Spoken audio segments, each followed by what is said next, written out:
So, very good morning. If you're living a little bit more west from Dubai, then of course, good evening. Well, China woke up this morning and there is breaking news. Breaking news because Tesla sales apparently is shrinking in the first months of the quarter. Now, just to take a little bit wind out of the sails, okay?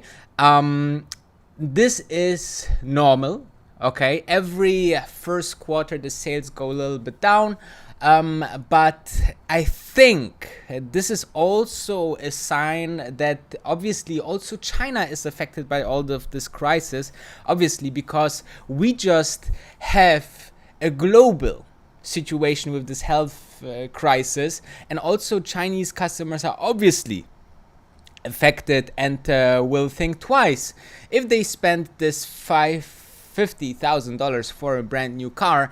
This will be a phenomenon that we will see, guys. So the demand will slowly follow the whole situation, and in every company and every area of the world, guys. This is totally normal, okay? So I don't know if we can compensate that in the stock price, or we see today a slump and the stock price. This will be the question.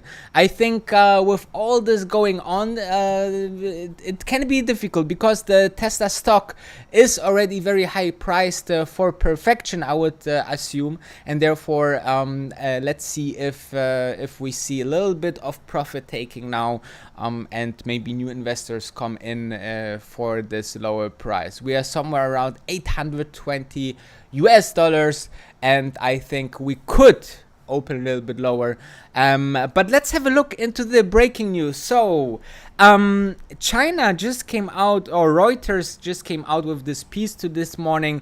It's a release that is done every month by the CPCA. This is like a agency that gives us a little bit of information about car sales in China. And Tesla China sold 3,635 Model 3 vehicles in April, down 64% versus March.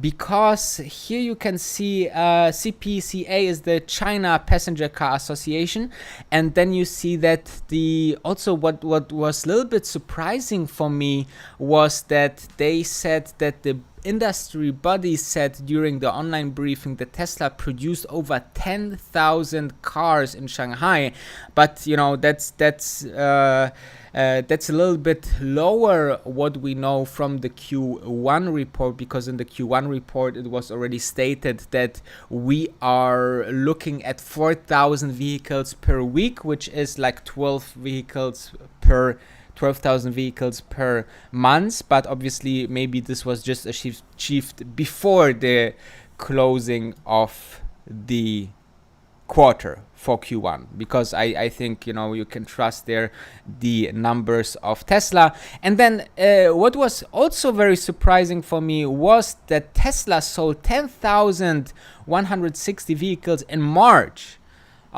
which was up from around 4,000 vehicles per month. So you can see we are on a very high level here of sales, and obviously if we then go from 10,000, which is really great, this is absolutely really fantastic, to a little bit less than the February levels, that's I think it's okay for the current situation. I'm very curious how Tesla will handle it, because obviously as more as you produce, as lower your cost is. So manufacturing companies always look for the maximum output of their vehicle production, and also that's also the same for Tesla. And I'm very curious what they will do. Will they produce on inventory? this would be, in my personal opinion, the most smartest thing to do, because then they can put cars on inventory, they can storage them, and then once everything picks up, we always know that new car buyers want to their cars immediately. Especially Tesla owners are sometimes a little bit impatient, and therefore I believe that it would be a good thing to just produce on inventory, and then when the demand picks up again, just flood the market with those vehicles. Also a lot of leasing opportunities there if you have so much cars. Let me just switch off.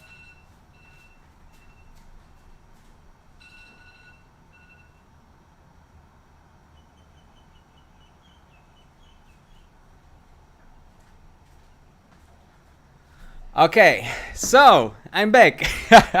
Sorry to interrupt this, but sometimes, people are calling you. Unbelievable. Within a Tesla live stream. So, on the other side, we have brand new news also that Tesla is resuming operation, guys. Nevertheless, there is a lawsuit out there. Nevertheless, that the health officer said Tesla cannot open under current conditions. Tesla is doing it anyway. And herefore I want to say something.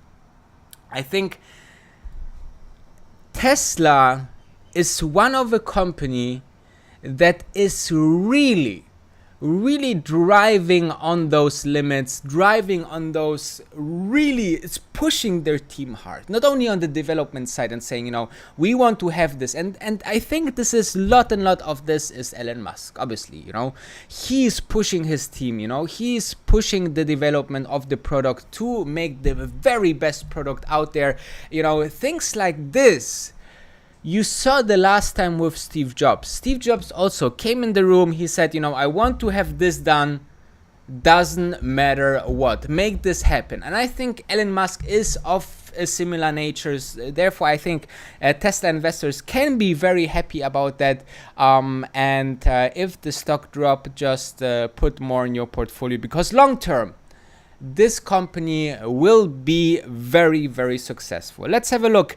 I think this will also play out a little bit here politically, because here Tesla is stating in this reopening we just went yesterday in our live stream into the getting back to work book. They made a huge presentation for each employee how to be safe on their workplace, which is very let's say very interesting in terms of in terms of the leadership and how they approach this. They obviously have lots and lots of experience into the COVID-19 prevention measures, because they just did that in China very successfully, guys.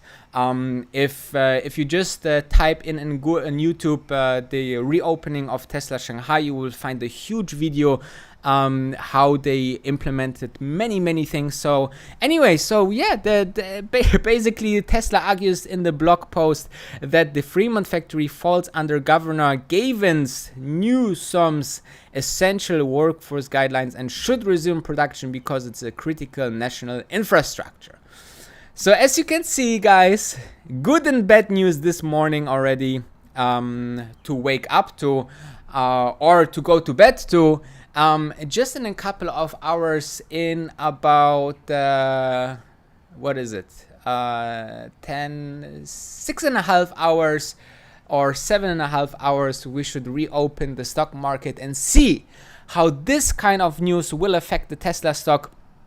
Positive and bad news. I'm very curious. It's also depending on the current market. The pre-data here looks very promising. I just saw that the S&P as well as the Dow Jones looks positive this morning, which is another green day maybe for many of those stocks. And let me know in the comments what you think. But I think the data from China is definitely showing us that China is not unaffected. if this is a word. It's not, it's affecting every single country, guys. Even all the superior countries that, you know, fighted the health crisis very, very well, are affected by this. You know, people will spend more, spend less, and we might see the spikes after the lockdown are eased everywhere in the world, but then I think we will see very low levels of demand everywhere for every kind of product, except for groceries, obviously. But in overall, I think this is a severe economical situation, and we should definitely look for very, very interesting stocks that can increase their value, like Tesla, because nevertheless, those crises always benefit those innovators. And therefore, thank you very much for watching, and I see you later.